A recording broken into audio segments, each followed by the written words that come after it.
I've had two webinars with the basically exact same presentation, and the exact same creator and the exact same ICP, exact same ad spend, but the way the creator presented um, did a 2x increase in ROAS, which on a 15K Webby is a decent amount. You know, it went from collecting around 40K to collecting around 60K, which, you know, it's much better in performance. And the thing is, the only thing I changed was how the creator actually spoke on the Webby. There's a couple of things. The first thing is the creator wasn't comfortable before on the slide deck. The creator read it through like 2 times.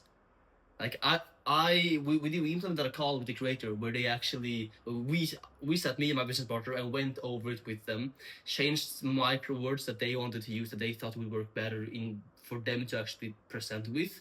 And like just went through it a couple of times and explained every part, why it was there and what it was needed for, how they should say it as well, and then made the creator record a Webby one time where they went through it, and then spoke to me, and then sent the recording to us, and we could give the feedback, and then we ran through it one more time before running it, and I think in total it was like 5 times the creator went over it, and it helped a lot because they knew what the next slide was going to be constantly.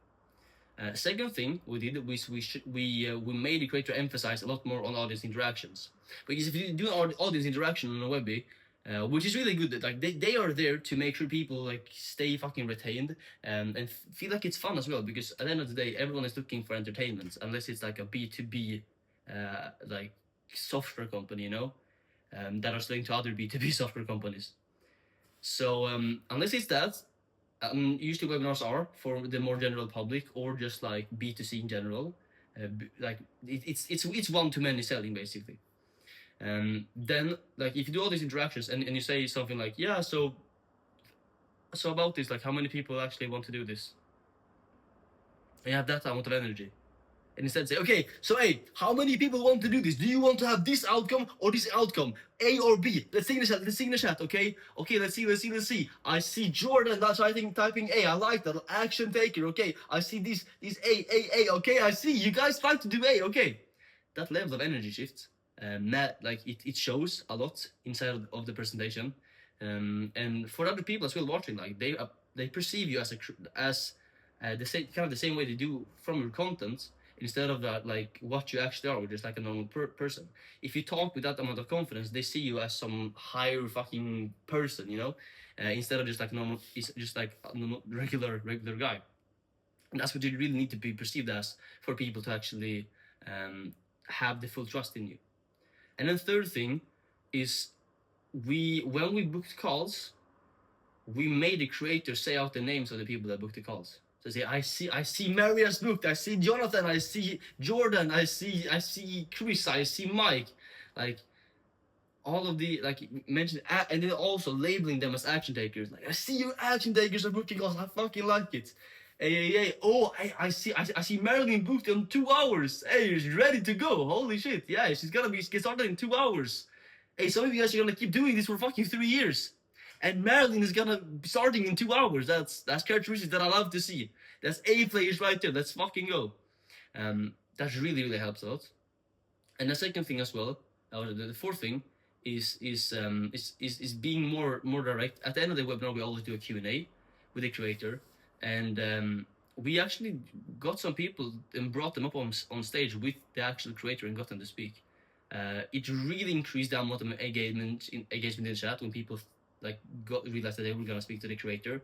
And since we had like 300 people ish on there, like 280, then like there's competition in the chat, and we got a lot more questions and a lot more opportunities for the creator later, like after when they spoke to people, to actually tie that into booking a call. Because if you have someone that really wants to speak with the creator, and they speak with the creator breaks down their question, gives them the answer, and then tells them, hey, you should really, like specifically you should really book a call. I think we can help you out. That person is gonna book a call. So doing that with like 10 people is gonna get you 10 calls extra instantly. And even if you book like 100 calls, getting 10 more, that's like 2-3 closers extra. And if the offer size is like 5K, then that's what, like that's 10K extra by bringing some people up on stage.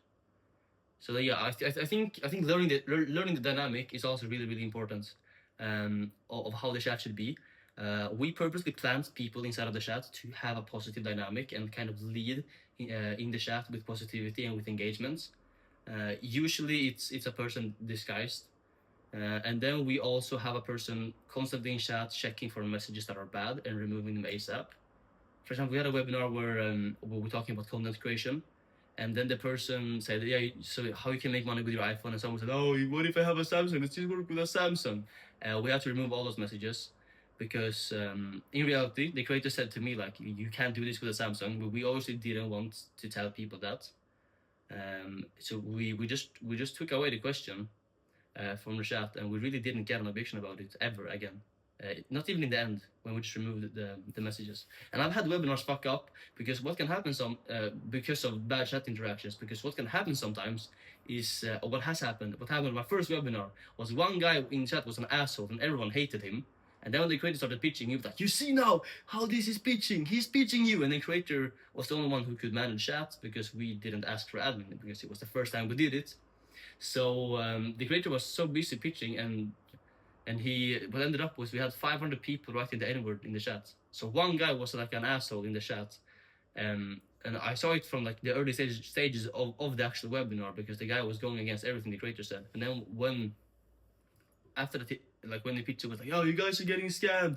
You're getting sold. I only made this to sell you people." So he implanted beliefs in other people, and then like some people who were a bit easier shiftable, like 5 people, started getting onto him, and then there was 10 people, and then 20, and then the whole chat was just like writing shit, like insane shit to the creator, and it's really fast how that dynamic changed because of one person. So I think managing chat is a really good thing, and also kicking people out, especially in like general public niches. That was a fitness niche. I've done a couple of fitness webinars since then, and we hadn't had the same issue. But we had to like kick. We had the same issue, but like it hasn't gone to that extent because we have probably kicked out like 7 people from a webinar once because they were like assholes in the chat. And then they came back like crying to the creator afterwards, like, "Oh, sorry, I didn't mean to do this." But at the end of the day, that's what you have to do, because you as a creator, you need to help people. Like that's your number one mission. You need to fucking help people out. You need to make sure they get the value, they get into what you're selling, because what you're selling is gonna help them through their fucking problems. And if you fail by selling them it, then you purposely let them fucking fail in their life, and you can't like. If you even have a thought of letting that happen, like that's fucking insane to me. So no, I think it was a good one. I think if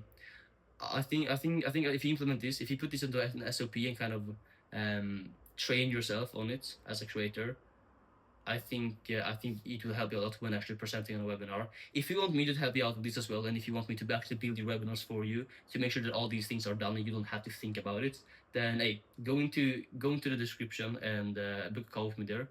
It's gonna be a link on how we can work together one-to-one. Because on webinars, I don't do any consulting, I don't do any of that. Like I do done for you. I build everything. I handle marketing, sales, and hiring because I know how to do it. And if I let you take decisions on that, then I have a risk of fucking up and not making money, and I don't tolerate that. So yeah. Other than that, good fucking video. Implement this ASAP, and hey, I'll see you in the next one.